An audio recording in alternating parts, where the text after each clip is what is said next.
नमस्कार। लोकसभा चुनाव से जुड़ा कैपिटल टीवी का खास शो 24 का रन विपक्ष बेदम देख रहे हैं आप। मैं हूं आपके साथ पूजा। आज प्रधानमंत्री नरेंद्र मोदी ने राज्यसभा से विपक्ष पर जमकर प्रहार किया, कांग्रेस पर जमकर हमला बोला। अपने संबोधन में पश्चिम बंगाल के मुख्यमंत्री के चैलेंज का भी जिक्र किया। कांग्रेस पर निशाना साधते हुए कहा कि पश्चिम बंगाल से आपके सामने चुनौती खड़ी हो गई है कि कांग्रेस 40 का आंकड़ा पार नहीं कर पाएगी। मैं प्रार्थना करता हूं कि आप 40 सीटों पर जीत हासिल कर लें। पीएम मोदी ने आज चुन चुनकर कांग्रेस और विपक्ष पर हमला बोला, तो आज बताएंगे आपको कि आखिर क्यों 40 सीटों का पीएम मोदी ने जिक्र किया। साथ ही कुछ बड़ी अपडेट भी आपको बताते हैं जो विपक्षी गठबंधन कांग्रेस पार्टी के लिए बड़ा झटका है। आज बड़ी खबर ये सामने आई कि इंडिया गठबंधन को एक और बड़ा झटका लग सकता है। जयंत चौधरी बीजेपी के साथ गठबंधन में शामिल हो सकते हैं, तो वहीं तमिलनाडु के 15 पूर्व विधायक और एक पूर्व सांसद समेत कई नेता आज बीजेपी में शामिल हो गए। तो आज इसी पे चर्चा करेंगे। मेरे साथ जुड़े हैं कैपिटल टीवी के editor in chief doctor Manish Kumar और एग्जीक्यूटिव एडिटर राजीव जी। सर, आप दोनों का बहुत बहुत स्वागत है। धन्यवाद। आज एक बार फिर से पीएम मोदी तो जबरदस्त फॉर्म में नजर आए। देखिए, प्रधानमंत्री मोदी के ओरेटरी स्किल के ऊपर तो कोई सवाल ही नहीं है, लेकिन जिस हिसाब से वो चौके छक्के मारते हैं, ऐसा लग रहा है कि कोई नौसिखिया बॉलर के सामने सहवाग उतर आया हो कि जो सांस लेने की फुर्सत नहीं देता। भाषण में सुन रहा था, खड़गे साहब के फेशियल एक्सप्रेशन को अगर आप देखेंगे तो ऐसा लग रहा था कि उसके चेहरे मसल्स वगैरह अपने आप हिल डुल रहे थे। इतना अंडर कॉन्फिडेंस, और वो हंस भी नहीं पा रहे थे। जबरदस्त धुलाई की। लेकिन दो तीन चीजें जो बहुत ही गंभीर बातें उन्होंने, वो 40 वाली बात तो मजाक में कोई बात नहीं, लेकिन प्रधानमंत्री मोदी एक मुद्दे पे बड़े नाराज हुए कि किस तरह का विपक्ष है। आपने राजनीति को भी आप ठेके पे आपने दे दिया वामपंथियों के। मेरा टैक्स मेरा मन, ये जो साउथ नॉर्थ जाति समाज को बांटने की जो पूरी कवायद चल रही है, राजनीतिक मूर्खता की वजह से, राहुल गांधी की वजह से, उसी को लेकर के पीएम बड़े नाराज थे। और बहुत सही बात है, चुनाव आएंगे जाएंगे, पार्टी कोई अच्छा कर रही है, कोई बाद में अच्छा करेगी, कोई अभी सरकार में है, कल वो अपोजिशन में होगा, कोई लिखा के तो आया नहीं। लेकिन सत्ता के लिए आप समाज को तोड़ें, नाटक कर रहे हैं राहुल गांधी। फिर आपने देखा वो किस तरह से फूल फेंक रहे हैं। भाई, पूजा नहीं करने आता मत आओ। पुजारी को आप डांट के कह रहे हो कि छोटा टीका लगाना, कम से कम बोलिए भी तो। वो कोई पुरोहित है, किसी मंदिर में आप जा रहे हैं तो कम से कम भाषा भी तो आप रखिए कि भाई कि छोटा टीका लगाइएगा, छोटा टीका लगाओ। तो ये व्यक्ति तो खुद डूबेगा, संपूर्ण विपक्ष को लेकर के डूबने वाला है ये।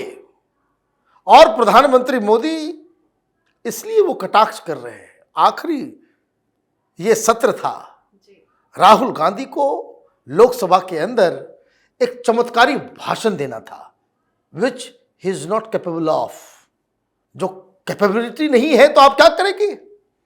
यह ऐसा मौका था कि लोकसभा के अंदर बेशक उसके लिए आपको 10 दिन प्रैक्टिस करना होता, कोई अक्लमंद व्यक्ति जो है वो वहीं से वो भाषण देकर के अपने आप को बाउंस बैक कर रहा होता।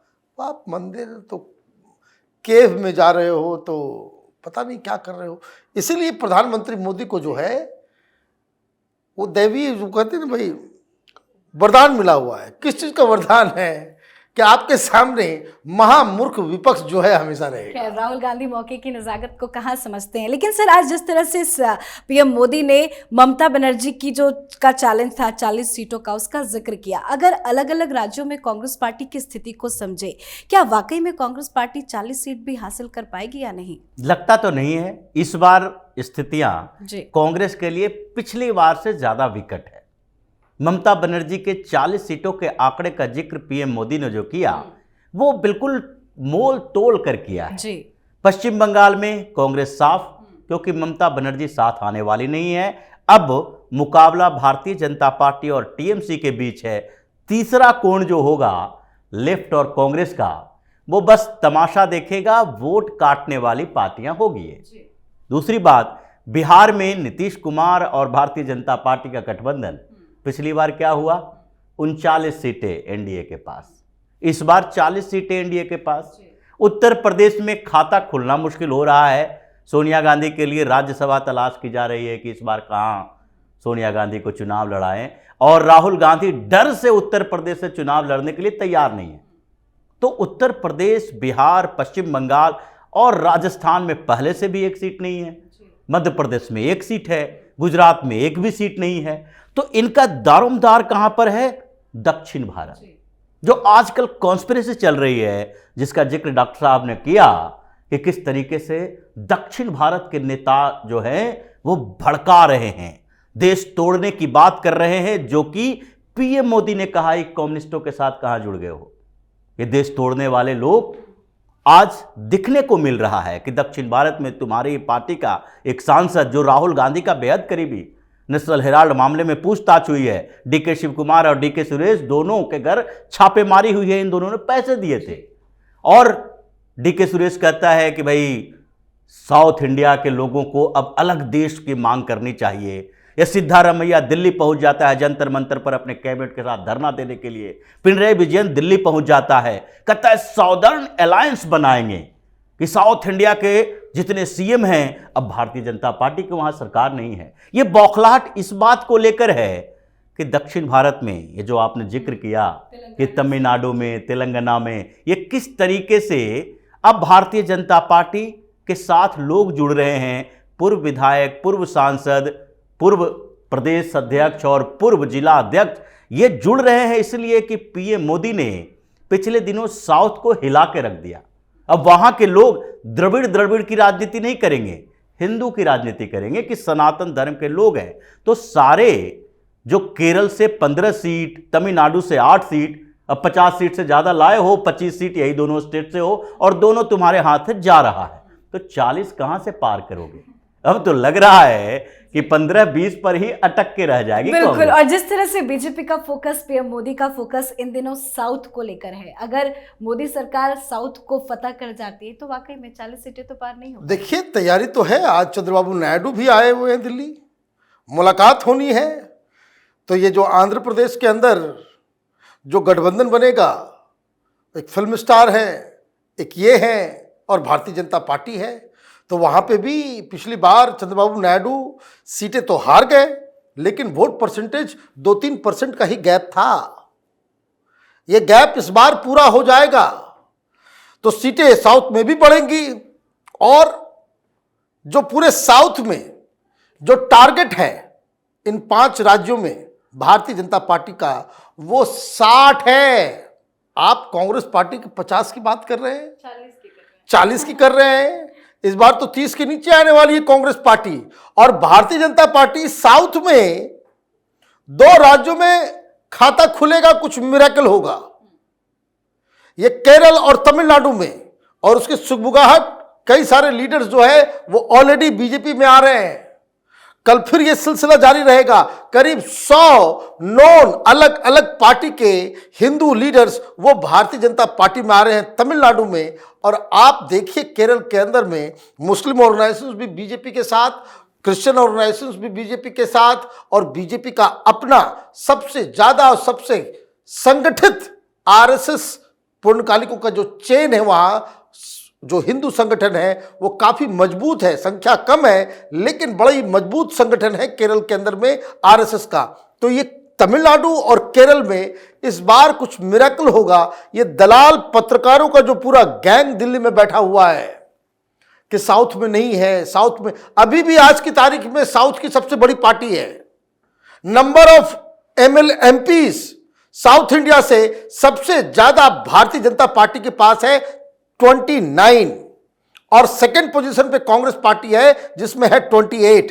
खैर, कर्नाटक में स्वीप होगा, कर्नाटक में स्वीप होगा, तमिलनाडु केरल में मिरेकल होगा और कल खबर आ जाएगी। कल इसी प्रोग्राम में हम लोग डिस्कस कर रहे होंगे कि चंद्रबाबू नायडू और भारतीय जनता पार्टी में ऑलरेडी एक गठबंधन हुआ।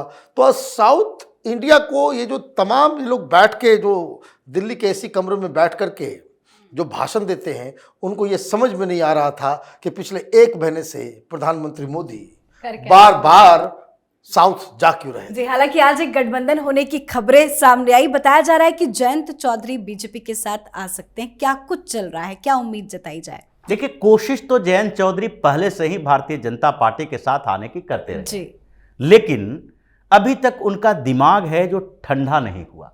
ये सोच नहीं पाए हैं कि चौधरी अजीत सिंह बहुत कोशिश करते हुए इन लोगों के साथ, इन नेताओं के साथ बैठते उठते चले गए लेकिन कुछ कर नहीं पाए। भारतीय जनता पार्टी और राष्ट्रीय लोकदल, इन दोनों का गठबंधन जो हुआ है वो सबसे ज्यादा फ्रूटफुल रहा है चौधरी के लिए। सबसे ज्यादा जो सीटें अब तक के इतिहास में जयंत चौधरी की पार्टी को मिला है वो दोनों के गठबंधन के आधार पर 14 सीटें, ये 10 का आंकड़ा पार किया था जयंत चौधरी की पार्टी। तब भारतीय जनता पार्टी के साथ गठबंधन थी। इन्होंने भारतीय जनता पार्टी के साथ नेगोशिएशन करना शुरू कर दिया चौधरी अजीत सिंह ने।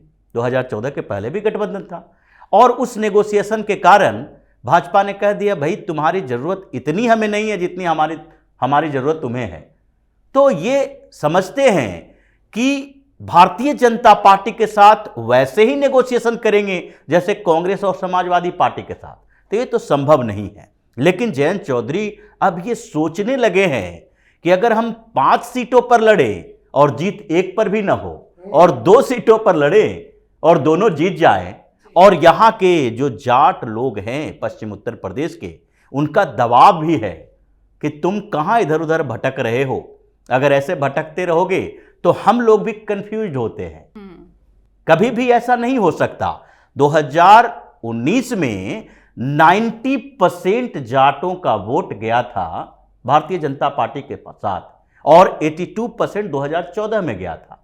ये इस आंकड़े को समझते होंगे, CSDS का सर्वे है, तो इसलिए ये समझ रहे हैं कि बहुत होगा तो 20 से 25% जाटों का वोट हम समाजवादी पार्टी के साथ गठबंधन में भी ला सकते हैं। जीत नहीं होगी, तो इसलिए कोशिश कर रहे हैं, नेगोशिएशन चल रहा है। अगर इनका दिमाग ठंडा हो जाता है तो ये साथ में आ जाएंगे। जी, बहुत बहुत धन्यवाद सर आप दोनों का। धन्यवाद। तो लोकसभा चुनाव के पहले बीजेपी दक्षिण राज्य में अपनी स्थिति मजबूत करने की लगातार कोशिश कर रही है। पीएम मोदी का अगला टारगेट मिशन साउथ फतह करने का है।